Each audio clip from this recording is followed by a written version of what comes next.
It was a typical Tuesday in May when it all went down.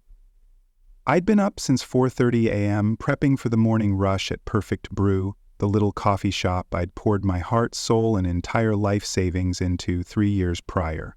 The morning light was just beginning to filter through the large front windows, casting a warm glow on the polished wood countertops and the carefully arranged pastry display. The espresso machine was humming contentedly, and the rich aroma of freshly ground beans filled the air.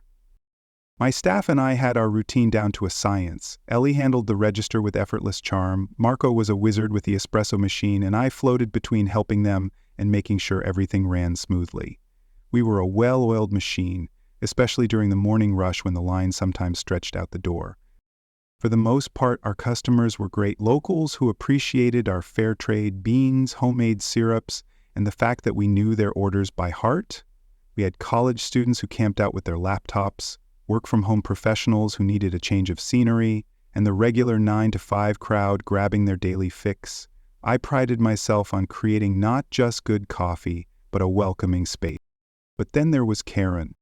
I don't actually know if her real name was Karen, we never got that familiar, but she embodied the stereotype so perfectly that the name stuck among the staff. She was a woman in her mid-40s with an immaculately maintained blonde bob, designer handbags, and an attitude that screamed, "The customer is always right, and I am the most important customer."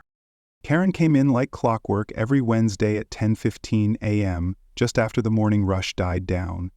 I think she timed it that way deliberately, ensuring she would have an audience for whatever drama she decided to create that day. She always ordered the most complicated, expensive drink on our menu, a venti caramel macchiato with almond milk, extra caramel drizzle, 2 pumps of vanilla, 1 pump of hazelnut, whipped cream, and chocolate shavings, and then found some reason to complain about it. Sometimes the drink was too sweet, despite her requesting extra caramel. Sometimes it was not sweet enough. One week the almond milk wasn't frothy enough, the next it was too foamy. She'd send drinks back multiple times, holding up the line and making a scene, and every single week, without fail, she would try to angle for a discount. "This isn't what I ordered," she'd say, despite watching us make exactly what she asked for. "The service here is too slow," she'd complain, after sending her drink back 3 times. "I'm a loyal customer, I should get a loyalty discount," she'd demand, even though she refused to use our loyalty card program because she didn't want us tracking her. My staff and I had a routine for dealing with her too. Smile, be polite, make the drink perfectly the first time with witnesses, document everything, and never ever give in to her demands for discounts. It was exhausting, but we managed. I often wondered why she kept coming back if she was so consistently dissatisfied, but I had a theory that she enjoyed the drama. Some people feed off conflict. But this particular Wednesday was different. I should have sensed it the moment she walked in. She had an extra edge to her step, a gleam in her eye that spelled trouble. The shop was unusually quiet, just a couple of regulars with their laptops in the corner, and Marco was on his break, leaving just Ellie and me at the counter. Karen strode up to the register, designer purse swinging from her arm, and without so much as a hello, she launched straight in. "I want a venti caramel macchiato with almond milk, and I want it half price." Ellie, who had been forewarned about Karen during her training, maintained her professional smile. "Good morning. I'd be happy to make that for you. May I ask why you're requesting a discount today?" Karen's eyes narrowed. "Because your prices are ridiculous. I could go to Starbucks and pay less for better quality." I was wiping down the counter nearby and decided to step in before Ellie had to deal with this. "Good morning," I said pleasantly. "I'm afraid we don't offer discounts without a promotion or a coupon. Our prices reflect the quality of our beans and ingredients, but Starbucks is just down the street if you prefer their pricing." Karen's face flushed. This was not the response she was expecting. Usually we just politely declined her discount requests and moved on to making her drink. The suggestion that she could go elsewhere seemed to throw her. "I have been coming here for months. I'm a loyal customer. I deserve a discount for my loyalty." Her voice was getting louder, and I noticed our few customers glancing over. "We do have a loyalty program," I reminded her. 10 stamps and your 10th drink is free. Would you like a card today?" "I've told you before, I don't do those tracking programs," she snapped. "Just give me my discount. This is ridiculous." I maintained my calm demeanor. "I'm sorry, but I can't give you a discount without a valid promotion. Would you still like to order the caramel macchiato at the regular price?" That's when she slammed her hand down on the counter, hard enough to make the tip jar rattle. "This is outrageous. I want 50% off. This coffee is way too expensive." I glanced at the menu board behind me. The drink she wanted was indeed our most expensive item at $6.75. But that was still competitive with other specialty coffee shops in the area. We weren't gouging anyone. "I apologize, but I cannot offer a discount," I said, my voice firmer now. "If you'd like to order at the regular price, we'd be happy to serve you. Otherwise, I'll need to help the next customer." There wasn't actually a next customer, but I was hoping she'd take the hint. She did. Instead, she drew herself up to her full height, which with her designer heels was fairly impressive, and uttered the phrase I'd heard so many times in my customer service career: "Get me your manager." I could see Ellie trying to suppress a smile out of the corner of my eye. This was a moment we'd actually joked about in the break room. What would happen when Karen finally escalated to the manager, not realizing she was already speaking to the owner? "Ma'am," I said calmly, "I'm the owner of Perfect Brew." For a moment, Karen just stared at me, as if the concept of speaking directly to an owner was incomprehensible. Then her expression changed from surprise to outright disbelief. "Liar!" she practically shrieked. "You're just some minimum wage worker trying to get rid of me. I know the owner." Now that was interesting. I'd never seen this woman outside of her weekly visits to my shop. I'd certainly never introduced myself to her as anything other than a staff member because, frankly, she'd never bothered to ask anyone's name or role. She just ordered, complained, and left. "Oh, you know the owner?" I asked, genuinely curious about where this was going. "Of course I do," she claimed, though I could see a flicker of uncertainty in her eyes. "We're practically friends, and when I tell them how you've treated me, you'll be fired on the spot." I folded my arms and leaned slightly against the counter. "Please go ahead and call them. I'd love to hear what they have to say about this situation." It was a calculated risk. Either she'd back down and leave, or she'd double down on her bluff. I was curious to see which way it would go. Karen chose option 2. With a triumphant smirk, she pulled out her phone and made a great show of scrolling through her contacts. I waited patiently, wondering what her next move would be when she realized she didn't actually have the owner's number. Would she fake a call? Pretend to leave a message? But then she surprised me. She actually dialed a number and put the phone to her ear, maintaining smug eye contact with me the entire time. And then my phone rang. It was in my back pocket, where I always kept it during shifts. The standard ringtone echoed through the now silent coffee shop. Slowly, deliberately, I pulled it out and looked at the screen. A known number. I glanced up at Karen, whose expression was beginning to falter, and then back at my phone. With a small smile, I swiped to answer and put it to my ear. "Hello, this is Alex Mitchell, owner of Perfect Brew. How can I help you?" The look on Karen's face was, as they say, absolutely priceless. Her mouth dropped open, her eyes widened, and her face flushed a deep red that spread down her neck. For perhaps the first time since I'd met her, she was completely speechless. On the other end of the line there was silence, and then an abrupt click as she hung up. I lowered my phone and pocketed it again. "Strange," I remarked, my voice dripping with innocence. They hung up. "Was there something specific you wanted to tell the owner?" Karen stood frozen for a moment, then attempted to recover. I didn't call you. I was calling the real owner." "The real owner," I repeated. "And who might that be?" The man who owns this place. Everyone knows Perfect Brew is owned by a man." I raised an eyebrow. "I'm afraid you've been misinformed. I'm Alexandra Mitchell, founder and sole owner of Perfect Brew Coffee Shop. I opened this location 3 years ago, after working as a barista for 6 years and saving every penny. There has never been another owner." Karen's eyes darted around, as if looking for an escape route or perhaps another angle of attack. Our few customers were now openly watching the drama unfold, several with poorly concealed smiles. "Well," she huffed, attempting to regain her composure, "whoever you are, your customer service is terrible, and your coffee is overpriced and tastes like dishwater." I nodded thoughtfully. "I'm sorry you feel that way. especially since you've been drinking our dishwater every Wednesday for the past 4 months, but feedback is always valuable." Her eyes narrowed again. "Are you mocking me?" "Not at all," I assured her, "but I am wondering why you continue to patronize a business you find so unsatisfactory. There are at least 3 other coffee shops within walking distance." "Because she began, then stopped, clearly realizing there was no good answer to that question. I decided it was time to bring this interaction to a close. "Ms., I'm sorry, I don't believe I caught your name in all the times you've visited us." "It's Mrs. Peterson," she snapped, though I had my doubts about whether that was her real name. "Mrs. Peterson," I continued, "I value all my customers and I strive to provide excellent service and quality products. However, it seems we consistently fail to meet your expectations despite our best efforts. Additionally, your behavior toward my staff has been increasingly disruptive." I took a deep breath before delivering the final blow. "Therefore, I think it's best if you find another coffee shop that better suits your needs. In other words, you're no longer welcome at Perfect Brew." Her jaw dropped again. "You banning me? You can't do that." "Actually, as the owner of a private business, I can and I am.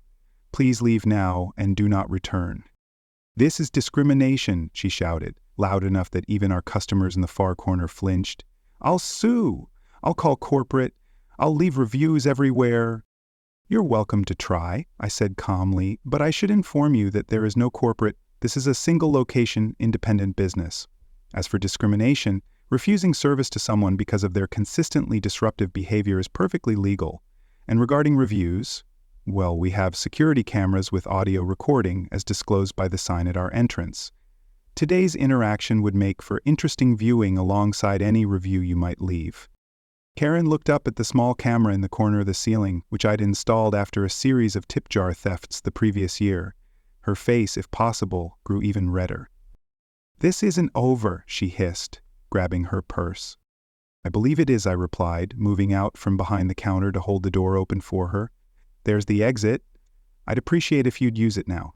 For a tense moment I thought she might refuse to leave or perhaps even escalate to physical confrontation, but after staring daggers at me for several seconds, she stormed toward the door, pausing only to deliver one final threat. "You'll regret this. I know people." "I'm sure you do," I answered pleasantly.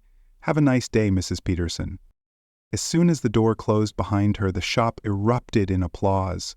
Our handful of customers who had witnessed the entire exchange were actually clapping. One regular, a professor from the nearby university who came in every day for his Americano, gave me a thumbs up. "That was a long time coming," he called out. "She was in here last week while you were out, giving your staff a hard time." Ellie, who had watched the whole interaction with wide eyes, let out a long breath. "That was amazing," she said, lowering her voice. "I've been dreading her visits since my first week here." "Me too, honestly," I admitted, "but there's a limit to what I'm willing to tolerate, especially when it comes to how people treat my staff." I was shaking slightly from the adrenaline rush as I returned to the counter. Confrontation had never been my strong suit, but standing up for my business and my employees felt good, even if it had been nerve-wracking. "Do you think she'll really try to sue?" Ellie asked, glancing toward the door, as if expecting Karen to burst back in with a lawyer in tow. I shook my head. "Doubtful. People like that usually move on to their next target once they realize they can't intimidate you. Though I wouldn't be surprised if we get some nasty online reviews in the next few days." And we did. By that evening, 1-star reviews had appeared on every platform we were listed on. They all told the same story: rude service, terrible coffee, outrageous prices. Though interestingly, none mentioned being banned from the premises. I responded to each one professionally, expressing regret that the customer had a negative experience and inviting them to contact me directly to resolve any issues. It's the standard playbook for handling negative reviews, and it usually disarms them. But the most surprising development came the next day. Marco, who opened the shop while I handled administrative work in the back office, knocked on my door around 9 a.m. "You've got to see this," he said, holding out his phone. It was a message from Tina, who managed the bookstore next door to us in the plaza. It was accompanied by a photo of a familiar blonde woman at their counter. "Heads up," the message read. This lady just tried to get a discount by claiming she knew the owner, my husband, and got nasty when refused. Tried to call him and hung up when I answered instead. Sound familiar? Said she's going to expose all the businesses in this plaza. I couldn't help but laugh. She's making the rounds. By the end of the week, we'd heard from 4 other businesses in our little shopping plaza. Karen had attempted her discount scam at each one, with varying degrees of success. The dry cleaner had given her 10% off just to get her out of the store, the florist had refused, and received a similar tantrum to the one we'd witnessed. The bookstore and the sandwich shop had also stood their ground. It was the sandwich shop owner, Ray, who proposed the solution during our monthly Plaza Business Owners meeting. "Look, we all know who we're talking about," he said. "The blonde lady with the designer bags and the attitude. She's been harassing all of us, making scenes in front of customers, leaving fake reviews. I say we make a pact. She's banned from all our businesses, effective immediately." There was a brief discussion, but ultimately everyone agreed. Signs were printed. Nothing dramatic, just a discreet notice at each register stating that management reserved the right to refuse service to disruptive customers, but all the staff at every business was shown Karen's picture from the security footage at my shop and instructed to politely but firmly ask her to leave if she came in. As for Perfect Brew, business went on as usual. In fact, without the weekly Karen drama, our Wednesday mornings became noticeably more pleasant. Some customers who had witnessed the final confrontation became even more loyal, going out of their way to leave positive reviews to counteract the negative ones. And Karen herself? We spotted her a few times, driving slowly past the plaza, but she never attempted to enter Perfect Brew again. According to the bookstore, she tried to come in once about a month later, but left quickly when she saw the sign. After that, she seemed to find a new hunting ground for her discount scams. Looking back, I sometimes wonder if I could have handled the situation differently. Maybe there was a way to diffuse her behavior earlier, to find some compromise that wouldn't have ended in a ban. But then I remember the stress she caused my staff, the disruption to other customers, and her complete unwillingness to be reasonable, and I know I made the right call. Running a small business isn't just about making great products. It's about creating a positive environment for both customers and employees. Sometimes that means making tough decisions about who you're willing to serve. Not every customer is right for your business, and that's okay.